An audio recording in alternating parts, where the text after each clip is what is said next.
The lawyer's office smelled of leather and old money, a plush cocoon of wealth tucked into the heart of Beverly Hills. I sat on the edge of a velvet chair, my hands folded tight in my lap, watching dust motes dance in the sunlight streaming through the tall windows. March 19th, 2025. And here we were, gathered like crows around Grandma Evelyn's will.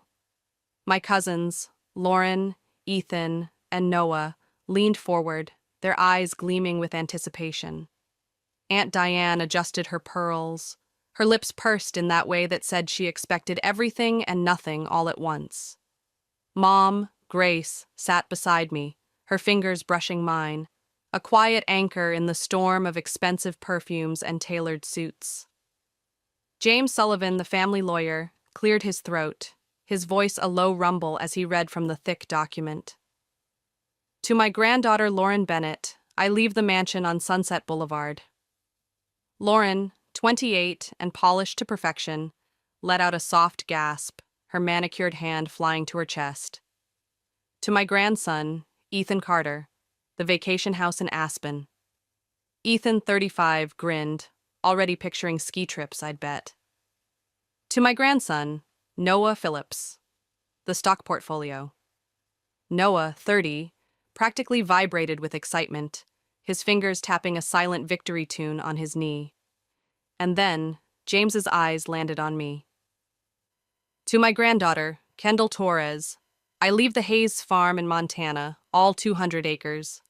The room stilled for a heartbeat, then Aunt Diane's voice slid in, syrupy with false sympathy.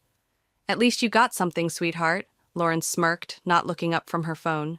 Maybe you can sell it for a decent car, Kendall. Ethan chuckled, and Noah shrugged, as if my inheritance was a footnote not worth reading. I clutched the deed James handed me, the paper cool against my skin. Worthless, they thought. A run-down farm where Grandma Evelyn grew up, before she traded dirt for diamonds, and became one of Beverly Hills' most elegant socialites.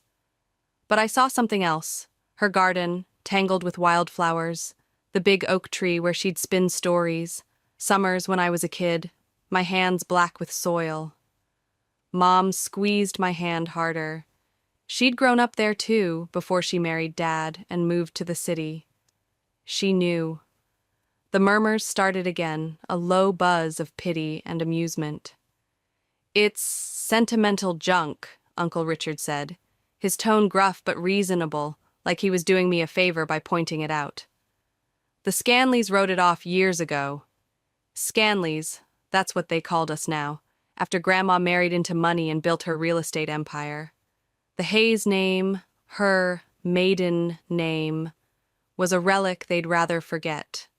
I traced the edges of the deed with my thumb, feeling the weight of their stairs. They had mansions, stocks, ski chalets. I had 200 acres of dirt and memories. And yet, something in me stirred. A stubborn spark I couldn't name. Maybe you should sell it, Lauren suggested, twirling her new house keys like a trophy. I'm sure some developer would give you a little something for it. Her voice was light, cutting. Aunt Diane nodded, her pearls clicking softly. Yes, darling, what could you possibly do with a farm? You're a graphic designer in Seattle. I almost laughed, was a graphic designer. Downsizing hit the tech industry last week, and my job vanished in a curt email.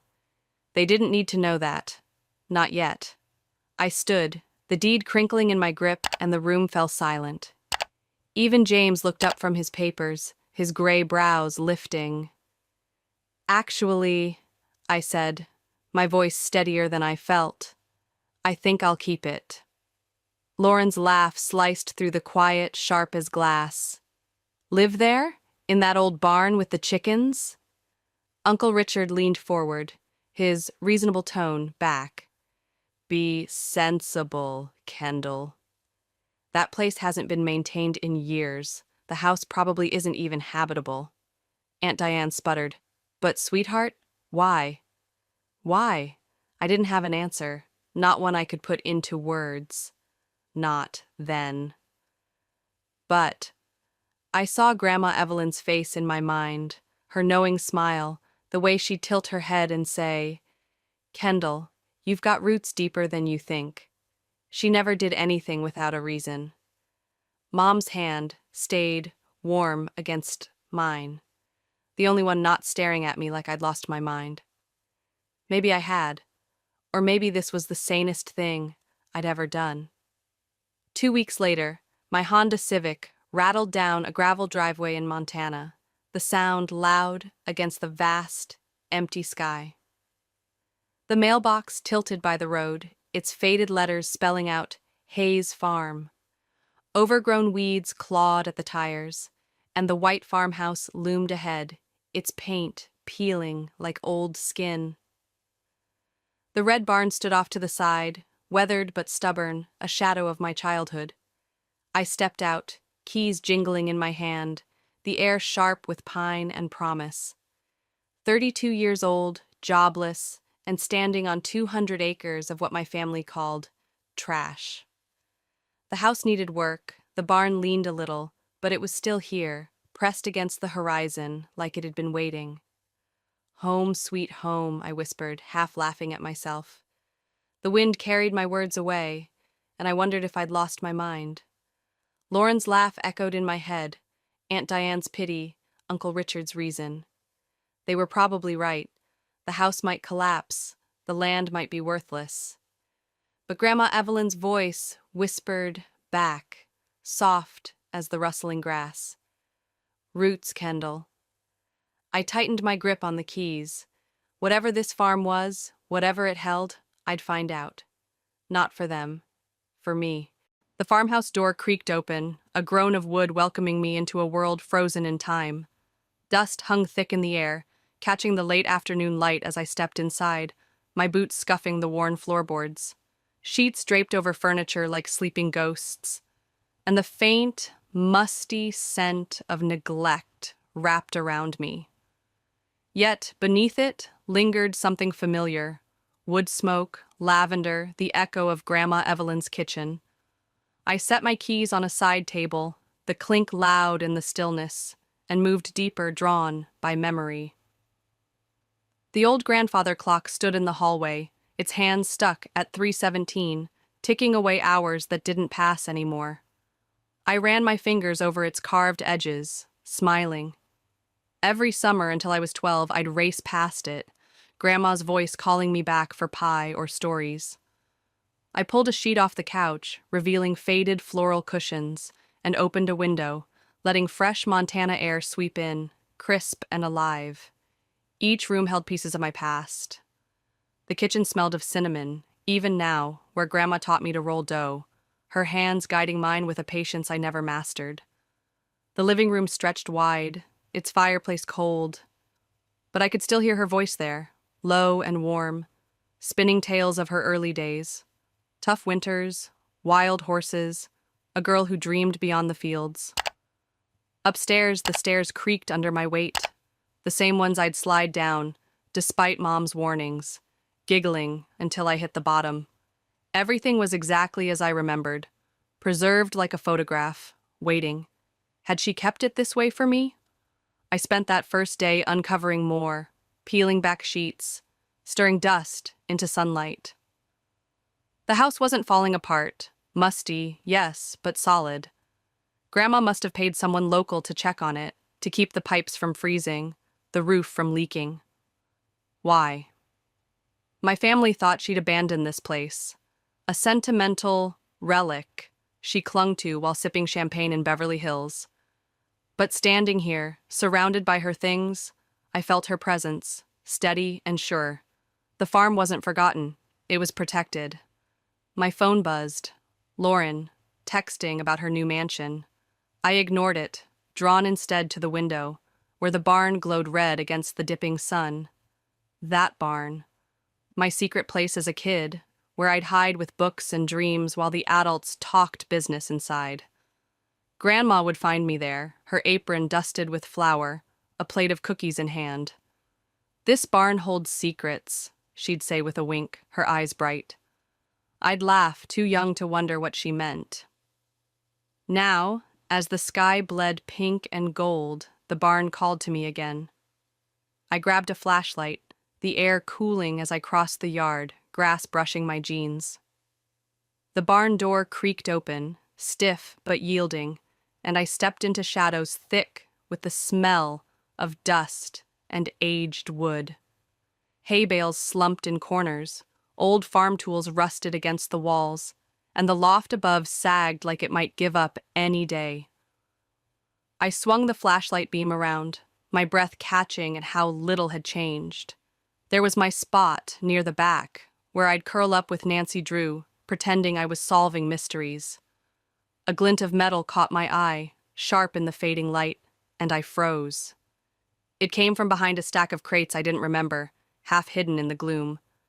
I moved closer, heart thudding, and pushed the crates aside, their wood rough against my palms. A trunk sat there, old but sturdy, its metal edges gleaming faintly, no rust in sight.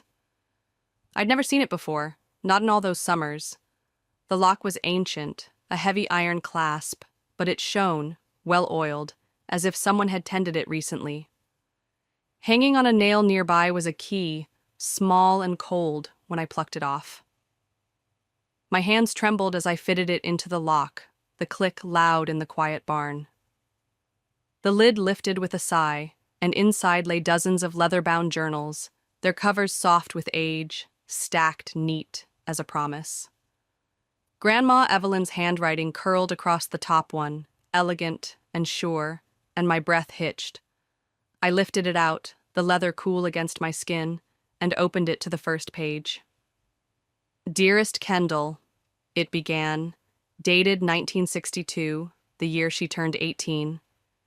Yes, my love, I'm writing this to you, though you won't be born for many years yet.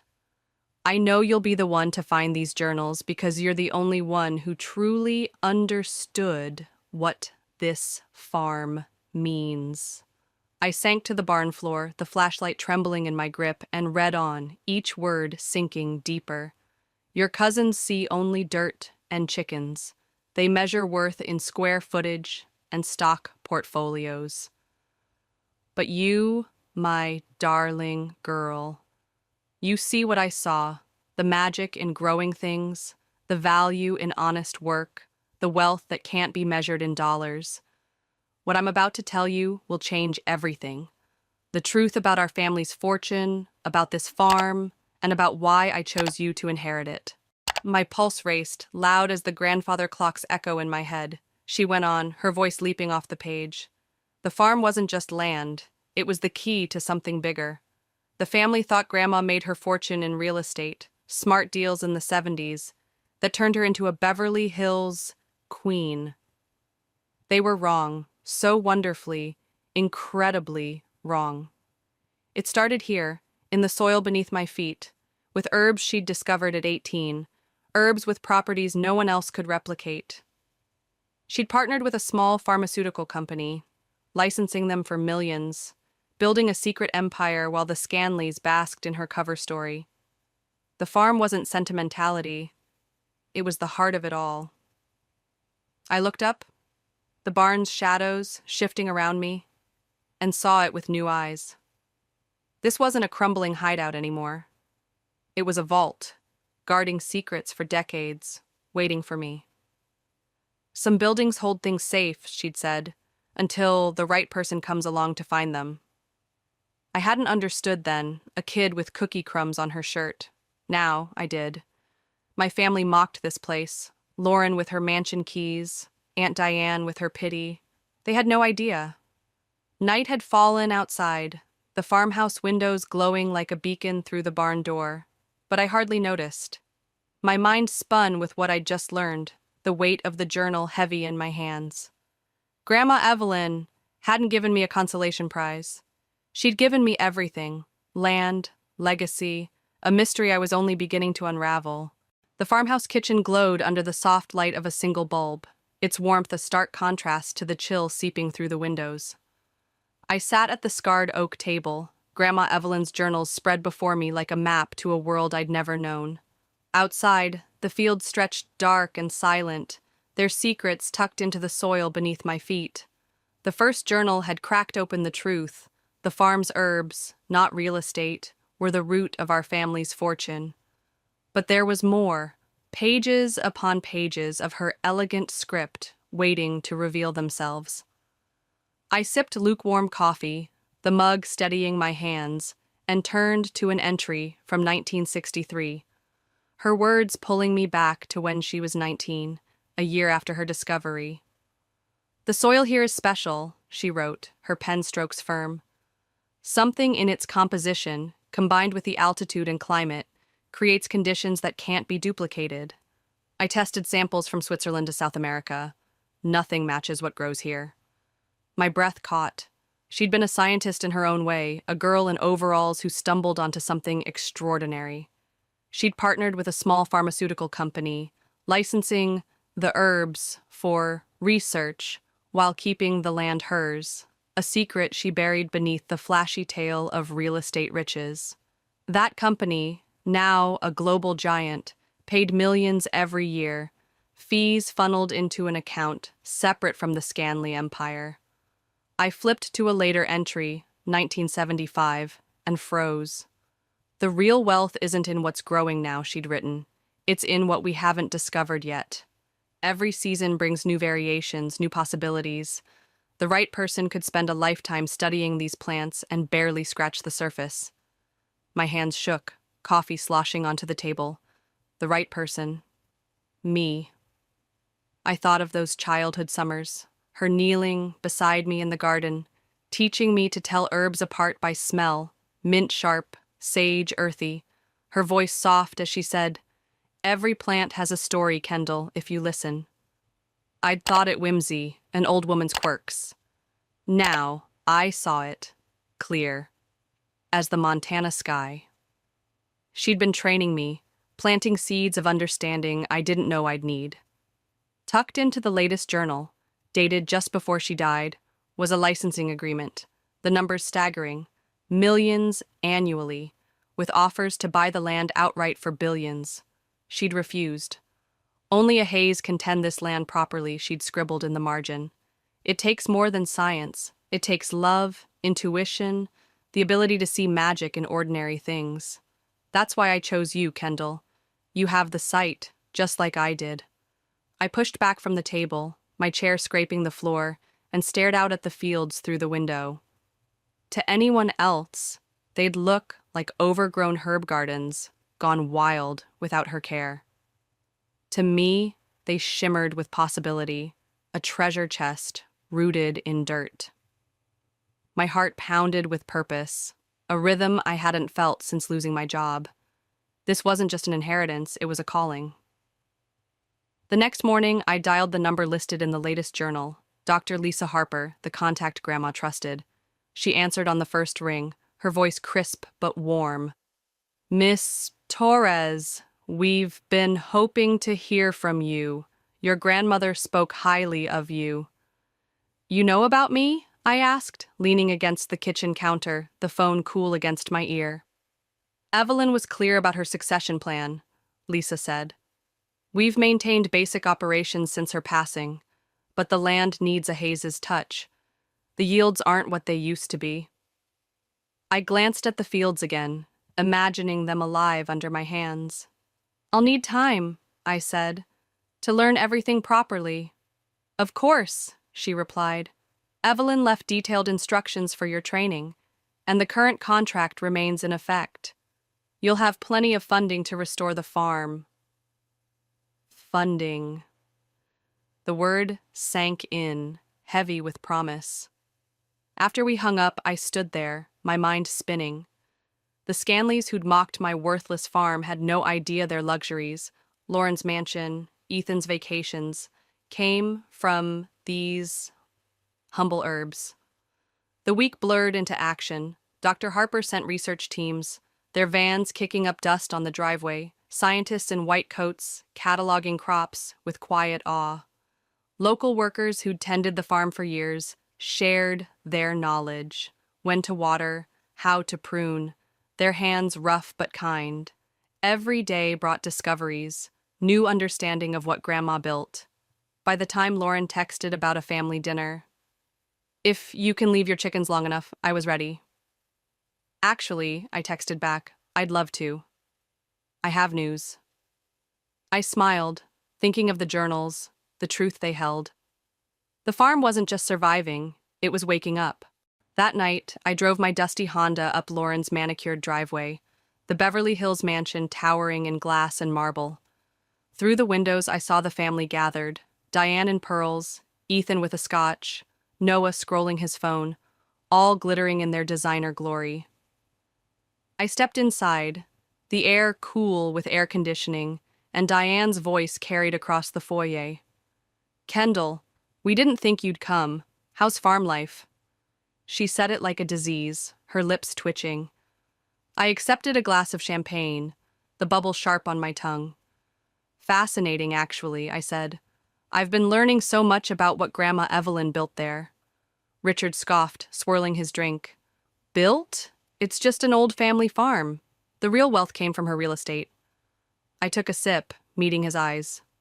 "Did you ever wonder where she got the money for those first investments?" The room quieted, even Lauren glancing up from her phone.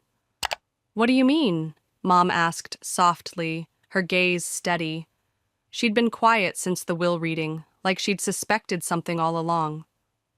I pulled the 1970 journal from my bag, the one with the first pharmaceutical contract, and set it on the table.